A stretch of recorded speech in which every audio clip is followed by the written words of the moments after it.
वारीमध्ये सगळ्यात महत्त्वाचा सहभाग असतो तो म्हणजे महिलांचा। अनेक महिला वारकरी या वारीत येतात आणि भगवंताच्या आपल्या पांडुरंगाच्या दर्शनाला जातात। जणू काही या सगळ्या महिला आपल्या माहेरी जात आहेत असा त्यांचा उत्साह असतो। ताई, किती वर्ष झाली करताय वारी? 5 वर्षे। 5 वर्ष झाली वारी करताय। कोणाकोणासोबत आलात? हे काय सगळे ना पाहुणे आम्ही सोबतच। अच्छा, हां, तुम्ही कोणाकोणासोबत आलात? मी एका सोबत आहेत, आमच्या सोबतीने त्यांच्या सोबत आलेले। बर, घरचे सोबत असतात? एकलीच आहे मी। अच्छा, घरात एकट्या झालात? एकलीच आहे घरात। मग शेतीवाडी घरदार कोण सांभाळायला आता? शेती नाही, काही नाही, आम्हाला मजुरीवर जाता? हां। अच्छा, काय मग आता सध्या मजुरी मिळते? 200 रुपये रोज। बरं, मग किती वर्षातनं किती दिवस बाहेर फिरायचं? हमेशाच करता असं एवढंच वारी करायची, हीच वारी हमेशा रोज जायचं कामाला। मग हे 10 दिवस कसे वाटतात? फ्रेश वाटते, चांगलं वाटतं फिरायला आल्यावर। महिनाभर देवासाठी योग महिना करायचा आणि वर्षभर आपलं खायलाच आपल्याला लागतं। मग दुसरं काय करायचं आपल्याला? शेती नाही, काही नाही, मजुरी करूनच खायचं असं आहे। कुठल्या गावचं आहे? बाणेगाव, जालना जिल्हा। पाऊस पाणी आलंय का? पाऊस नव्हता, काही नव्हता, आम्ही आलो तेव्हा। तुम्ही कुठनं आलात मावशी? आम्ही बाणेगावनच आलो। काय शेतीची परिस्थिती? शेतीची परिस्थिती पाऊसच नाही तर काय, उगलत नाही तर काय, उगलच नाही। इतकुला मोड उगला जळालाय। आता फुरफुरा असली सुरू तर येईन ते वर, नाही तर काय येईन वर। काय सांगताय मग? पांडुरंगाकडे काय साकडं घालणार? सांगा साकडं घालायचा काय? माणसं जिवंत राहिलो तर आम्ही मरायला आलो वाटाली पलटी झाली आमची गाडी। ऍक्सिडेंट झाला आमच्या, सर्व गाडीचं तोंड फुटलं होतं। आमचे 25 लोक होते कोणते ना। देवाला साकडं घातलं, आम्ही वाचून जगून आलं तर आम्हाला वारीच होऊ द्या अशी म्हणून।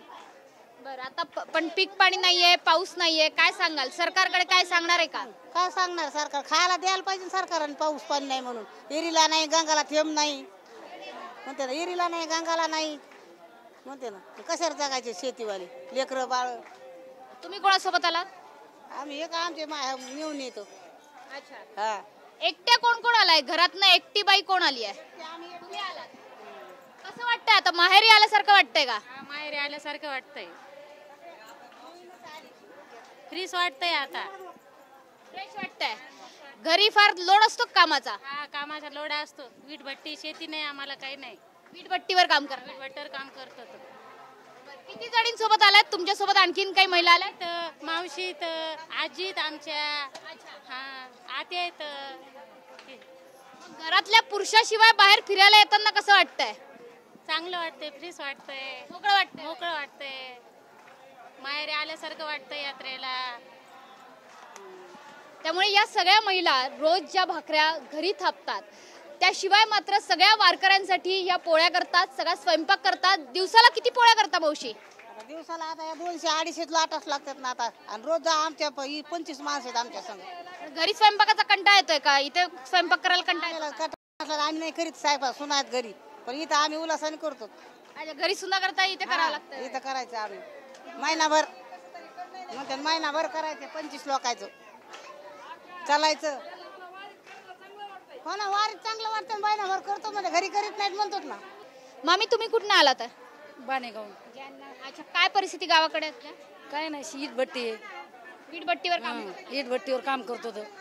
मग तुम्ही पण एकट्याच आलात? महिलांसोबत आलात? महिलांसोबत, एकट्याच गावातल्या माणसांसोबत, सगळे वारकरी आमच्या घरचे। अच्छा, पण घरातले पुरुष मंडळी घरीच आहेत? सगळे घरी। तुम्ही एकट्याच घरातल्या? कसं वाटतंय आता घरातनं ट्रिपवर आलात? माहेरापेक्षा फिरेस वातावरण, माहेरापेक्षा पण फिरायचे? हा, माहेराला नाही जाऊन देवाला यावं इकडं फिरेस महिनाभर। कोणाचंच ध्यान नाही। घरी फार कामं पडतात? हा, मग काम तर पडतेच, पण आपल्याला देऊ का होईल? त्याच्यापेक्षा एवढी जागा निवंत आहे घरच्यापेक्षा। बघून येतलं कोड्या सुडवलं का, दुडीतल्या भाकरी उडवल्या का, धुणं धुऊ का, त्याच्यापेक्षा इकडं यायचं घरीच उलट चांगलं। भट्टी बसला राडा उचलायचा, ट्रॅक्टर भरून इटाचं जाईन का, पैसे हातात येतात कवा नाही कवा, त्याच्यापेक्षा आपलं इट भट्टीला भाव द्या जास्त। गुडघे वाकले तर किती किती कमवतात महिन्याला? कापूस पिकला तर आम्हाला इटा घेते ना, हे संघाचे आले शेतकरी। किती कमवता महिन्याला? महिन्याला काय 5,000। अच्छा, मजुरीवर जाता की शेत आहे? खर्चीचे, पण घरचेच आहे? शेतीसारखं आपलं जेवढं करून करून राहीन तेवढं, कधी फसलं तर गेलं, नाही फसलं तर राहिलं असं। शेतकरी जर चांगले राहिले तर आम्ही चांगलं राहतो। शेतकऱ्याजवळ पैसे असले तर इटाला घेते ना ते. शेतकऱ्याजवळ पैसे नसले इटा कुठून घेते, घर कुठून बांधते. मग त्याच्याने शेतीवाल्याला भाव द्यायला पाहिजे ना. कापसाला 10,000 भाव द्यायला तर शेतकरी बंगले बांधते, कुडाच्या बंगल्याने राहतात पत्राचे शेड ठोकून. मग काय करते? काय सांगाल पांडुरंगाला? हा, पांडुरंगाला काय सांगाल? पांडुरंगाला म्हणायचं कापसाला 10,000 रुपये भाव द्या, शेतकऱ्याला खुश करा, तवा इट भट्टीवाल्याला खुश करा. दरंगे पाटील मुख्यमंत्री नाही व्हावा. जरांगे पाटील मुख्यमंत्री नाही व्हावा. आम्हाला आरक्षण जाईल ना आमचं सगळं. यांचा विरोध आहे बघा. विरोध कसा आहे पण मग आम्हाला म्हणतात ना नोकरीला जागा नाही. मग इथे तुम्ही चर्चा करता का? आरक्षण मिळालं पाहिजे नाही मिळालं पाहिजे, काही चर्चा होते यांच्यासोबत? नाही, पण आम्हाला वाटतंय तसं. आम्हाला वाटतं ना ते बी आले तर चांगलंच हे आले तर चांगलंच आहे. पण आम्हाला नोकरी लावायला पैसे असतात का त्यांना भरून? पांडुरंगा बरोबर सरकार पण ऐकतंय. सरकारला काय सांगाल? सरकारला काय सांगाल? पांडुरंगा बरोबर सरकारही ऐकतंय तुमचं, सरकारला काय सांगाल? सरकारला काय सांगायचं, हे चांगले यावं निवडून म्हणून ना दरंगे पाटील. हा, निवडून यावं. हा. मग जरांगे पाटील मुख्यमंत्री व्हावं की नाही व्हावं? व्हायला पाहिजे. व्हायला पाहिजे. आता उपासनाला इतके बसले तर व्हावातच ना ते. मग बरं, या सगळ्या महिला इथे काम करतायत आणि त्यांनी सांगितलं मला जवळपास किती पोळ्या लाटतात दिवसाला? 500 पोळ्या लाटतात. शेकडोंनी पोळ्या लाटतात. सगळ्यांना इथे जेव खाऊ घालताय. कसं वाटतंय? घरी पण काम करायचंय, इथे पण काम करताना फ्रेश वाटतंय का? चांगलं वाटतंय ना, इथं चांगलं वाटतंय ना. 4 लोकांच्या मुखात जातं वारकऱ्यांच्या. आपल्याला त्यांचं काही पुण्य भेटन ना मुखात गेल्यावर. आपण कष्ट करून लावायचं काय होतं केलं म्हणून. मग सरकारला अजून काय सांगाल? एक तुम्ही सांगितलं जरांगे पाटलांना मुख्यमंत्री होऊ देत, हे पांडुरंगाला सांगितलं. शेतीला चांगला भाव मिळू देत हे देखील सांगितलं. आणखी काय सांगाल?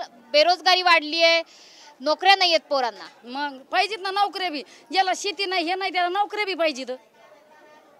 शेतीवाल्याला भाव बी पाहिजे, नोकऱ्या पाहिजेत. ज्याला नाही त्याला काय करायचं? मंजुरी करूनच खावं लागतंय ना. मग त्याच्यामुळं सगळ्याला सारखंच पाहिजे ना. बरं, त्यामुळे या सगळ्या महिला वेगवेगळ्या गावातनं आलेल्या आहेत.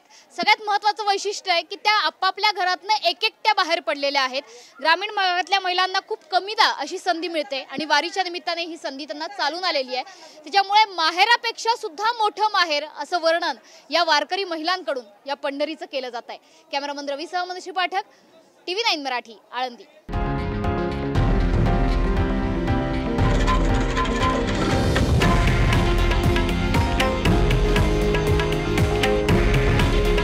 हे आहे देशातील नंबर 1 न्यूज नेटवर्क आणि आपण पाहत आहात TV9 मराठी.